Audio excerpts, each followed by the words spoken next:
ಉತ್ತರ ಕನ್ನಡ ಲೋಕಸಭೆಯ ಭಾರತೀಯ ಜನತಾ ಪಾರ್ಟಿಯ ಅಭ್ಯರ್ಥಿಯಾಗಿ ವಿಶ್ವೇಶ್ವರ ಹೆಗಡೆ ಕಾಗೇರಿ ಅವರು ಇವತ್ತು ಬಹಳ 3,31,000 ಮತಗಳ ಅಂತರದಿಂದ ಅಭೂತಪೂರ್ವ ಗೆಲುವನ್ನು ಸಾಧಿಸಿದ್ದಾರೆ.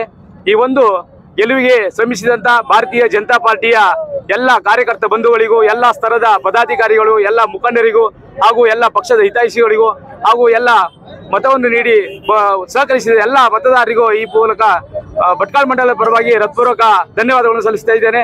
ಅದೇ ರೀತಿ ಭಟ್ಕಳ ಮಂಡಲ ಪರವಾಗಿ ಈ ಒಂದು ಸಂಸದರಾಗಿ ಆಯ್ಕೆಯಾಗಿರುವಂತಹ ಸನ್ಮಾನ್ಯ ಶ್ರೀ ವಿಶ್ವೇಶ್ವರ ಹೆಗಡೆ ಕಾಗೇರಿ ಅವರಿಗೆ ಈ ಮೂಲಕ ಹೃತ್ಪೂರ್ವಕ ಅಭಿನಂದನೆಯನ್ನು ಸಲ್ಲಿಸ್ತಾ ಇದ್ದೇನೆ. ಹಾಗೂ ಈ ಒಂದು ಸಂದರ್ಭದಲ್ಲಿ ಮತ್ತೊಮ್ಮೆ ಮೋದಿಜಿ ಅವರು ಪ್ರಧಾನಿಯಾಗುವ ನಿಟ್ಟಿನಲ್ಲಿ ತಾವೆಲ್ಲರೂ ಶ್ರಮಿಸಿದಿರಿ. ತಮಗೆಲ್ಲರಿಗೂ ವಂದಿಸ್ತಾ ನನ್ನ ಮಾತನ್ನು ಮುಗಿಸ್ತಾ ಇದ್ದೇನೆ.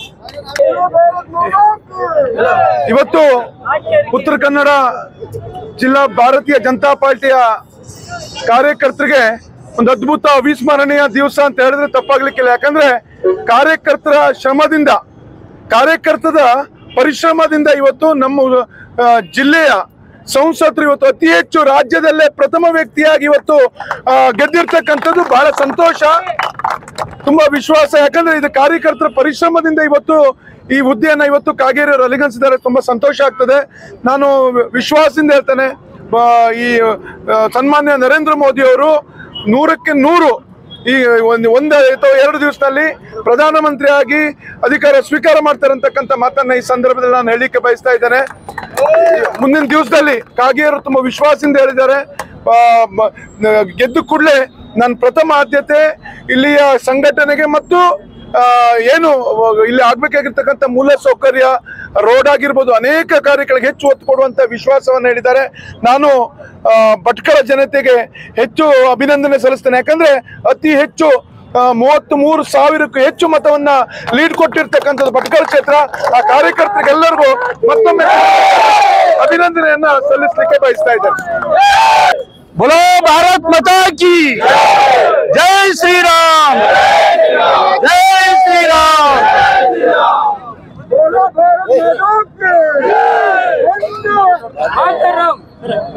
ಇವತ್ತು ನಾನೊಂದು ಲೋಕಸಭೆ ಸಂಚಾಲಕನಾಗಿ ಭಾರತೀಯ ಜನತಾ ಪಾರ್ಟಿ ರಾಜ್ಯದಿಂದ ನೇಮಕ ಆಗಿತ್ತು.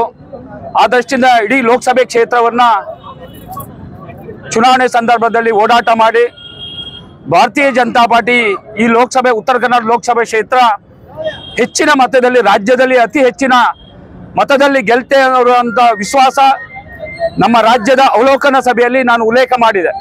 ಆ ದೃಷ್ಟಿಯಿಂದ ಈ ಜಿಲ್ಲೆಯ ಉತ್ತರ ಕನ್ನಡ ಲೋಕಸಭೆ ಕ್ಷೇತ್ರದ ಜನ ಅದಕ್ಕೆ ಸಹಕಾರ ಕೊಟ್ಟಿದ್ದಾರೆ. ಮತ್ತು ಕಾರ್ಯಕರ್ತರು, ಅದು ಬೂತ್ ಮಟ್ಟದ ಕಾರ್ಯಕರ್ತರು ಇರ್ಬೋದು, ಪೇಜ್ ಪ್ರಮುಖರನ್ನು ಒಳಗೊಂಡು ಎಲ್ಲ ಮೋರ್ಚಾದ ಕಾರ್ಯಕರ್ತರು ಹಿಡಿದು ಸುಮಾರು 2 ತಿಂಗಳ ಹಗಲು ದುಡಿದು ಭಾರತೀಯ ಜನತಾ ಪಾರ್ಟಿಗೆ ಬಹುಮತವನ್ನ ತಂದುಕೊಟ್ಟಿದ್ದಾರೆ. ರಾಜ್ಯದಲ್ಲಿ ಅತಿ ಹೆಚ್ಚು ಉತ್ತರ ಕನ್ನಡ ಲೋಕಸಭೆ ಕ್ಷೇತ್ರವನ್ನ ಮತದಲ್ಲಿ ಗೆಲ್ಲಿಸಿಕೊಟ್ಟಿದ್ದಾರೆ. ಅವರಿಗೆ ನಾನು ಹೃತ್ಪೂರ್ವಕ ಈ ಲೋಕಸಭೆ ಕ್ಷೇತ್ರದ ಎಲ್ಲ ಮತದಾರರಿಗೂ ಮತ್ತು ಭಾರತೀಯ ಜನತಾ ಪಾರ್ಟಿ ಕಾರ್ಯಕರ್ತರಿಗೂ ಮೊದಲನೇದಾಗಿ ಅಭಿನಂದನೆ ಸಲ್ಲಿಸ್ತಾ ಇದ್ದೇನೆ. ಹಾಗಾಗಿ ಮತ್ತೊಂದು ಭಟ್ಕಳ ಕ್ಷೇತ್ರ ಮತ್ತೊಮ್ಮೆ ಸಾಬೀತಾಯಿತು, ಭಾರತೀಯ ಜನತಾ ಪಾರ್ಟಿಗೆ ಹೆಚ್ಚಿನ ಮತ ಕೊಡೋದ್ರಲ್ಲಿ ಭಾರತೀಯ ಜನತಾ ಪಾರ್ಟಿ ಇನ್ನೂ ಭಾರತೀಯ ಜನತಾ ಪಾರ್ಟಿ ಭಟ್ಕಳ ಕ್ಷೇತ್ರದಲ್ಲಿ ಹೆಚ್ಚಿನ ಮತ, ನಾವು ನಿರೀಕ್ಷೆ ಮಾಡೋ ಮತಕ್ಕಿಂತ ಹೆಚ್ಚು ಮತ ಕೊಟ್ಟಿದೆ. ನಾವು ಕಳೆದ ವಿಧಾನಸಭೆ ಕ್ಷೇತ್ರದಲ್ಲಿ 32,000 ಮೈನಸ್ ಇತ್ತು. ಅದಕ್ಕಿಂತ ಹೆಚ್ಚು ಎಲ್ಲಾ ಸಮಾಜದವರು ಭಾರತೀಯ ಜನತಾ ಪಾರ್ಟಿಗೆ ನರೇಂದ್ರ ಮೋದಿ ಅವರ ಸರ್ಕಾರದ ನೇತೃತ್ವದ ಸರ್ಕಾರಕ್ಕೆ ಬೆಂಬಲ ಕೊಟ್ಟಿದ್ದಾರೆ.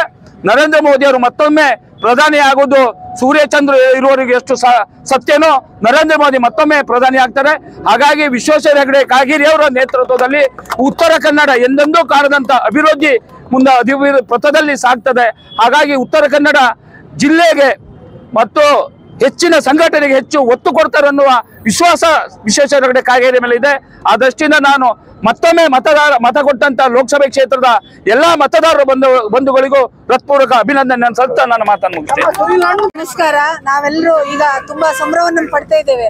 ನಮ್ಗೆಲ್ರಿಗೂ ಗೊತ್ತಿದೆ, ಕಳೆದ ವಿಧಾನಸಭಾ ಚುನಾವಣೆಯಲ್ಲಿ ನಾವು ಪಟ್ಟಂತ ನೋವು, ಅದರಲ್ಲಿ ನಮ್ಮ ಕಾರ್ಯಕರ್ತರ ಹಿಂಜರಿಕೆ ಸಹ ಇತ್ತು ಈ ಚುನಾವಣಾ ಸಂದರ್ಭದಲ್ಲಿ.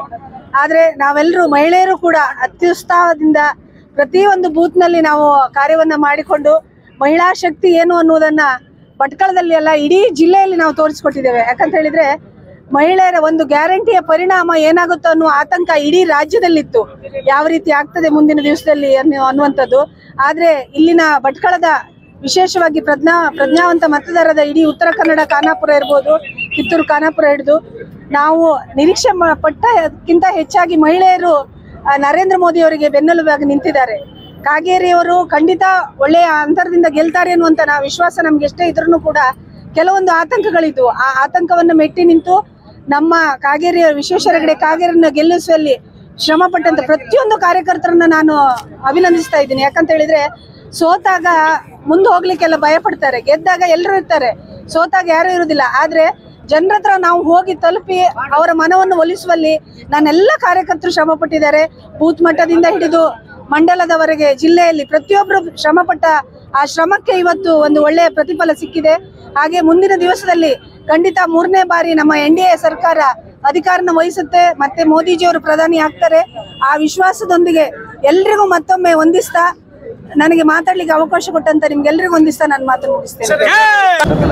ನೆರೆದಂಥ ಕಾರ್ಯಕರ್ತ ಬಂಧುಗಳು ನಮಸ್ಕರಿಸುತ್ತಾ, ನಾವು ಏನು ನಿರೀಕ್ಷೆ ಮಾಡಿದ್ದೇವೆ ಅದಕ್ಕಿಂತ ಹೆಚ್ಚಿನ ಮತ ನಮ್ಮ ಪಡೆದು ನಮ್ಮ ಇಡೀ ರಾಜ್ಯಕ್ಕೆ ಕೀರ್ತಿ ತಂದಿರುವಂಥ ನಮ್ಮ ಮತದಾರ ಬಾಂಧವರಿಗೆ ನಾವು ಮೊದಲೇ ಅಭಿನಂದನೆ ಸಲ್ಲಿಸಬೇಕು. ಯಾಕೆಂದರೆ ಕಾಗೇರಿಯವರು ಕೇವಲ ಒಬ್ಬ ಕಾರ್ಯಕರ್ತನಾಗಿ ತಾನು ಏನು ಮಾಡಬೇಕನ್ನೋದನ್ನು ಈಗಾಗಲೇ ಹೇಳಿದ್ದಾರೆ. ಅದೇ ರೀತಿ ಇಡೀ ಉತ್ತರ ಕನ್ನಡ ಜಿಲ್ಲೆ ಅಭಿವೃದ್ಧಿಪಡಿಸೋದ ನಿಟ್ಟಿನಲ್ಲಿ ಅವರು ಸತತ ಪ್ರಯತ್ನ ಮಾಡಲಿದ್ದಾರೆ. ಹಾಗಾಗಿ ನಮ್ಮ ಈ ಒಂದು ಉತ್ತರ ಕನ್ನಡ ಜಿಲ್ಲೆಗೆ ಕಾಗೇರಿನ ಆರಿಸ್ತಂದಂಥ ಎಲ್ಲ ಮತದಾರರಿಗೆ ನಾನು ನಮ್ಮ ಪಕ್ಷದ ಪರವಾಗಿ, ಮುಖಂಡರ ಪರವಾಗಿ, ಎಲ್ಲರ ಪರವಾಗಿ ಒಂದು ಅಭಿನಂದನೆ ಸಲ್ಲಿಸ್ತಾ ಇದ್ದೇನೆ. ನಿರೀಕ್ಷೆಯಂತೆ ಈ ಒಂದು ಉತ್ತರ ಕನ್ನಡ ಲೋಕಸಭಾ ಚುನಾವಣೆಯಲ್ಲಿ ರಾಜ್ಯದಲ್ಲಿ ಅತಿ ಹೆಚ್ಚು ಮತಗಳ ಅಂತರದಿಂದ ಸನ್ಮಾನ್ಯ ವಿಶ್ವೇಶ್ವರ ಹೆಗಡೆ ಕಾಗೇರಿಯವರು ಆಯ್ಕೆಯಾಗಿದ್ದಾರೆ.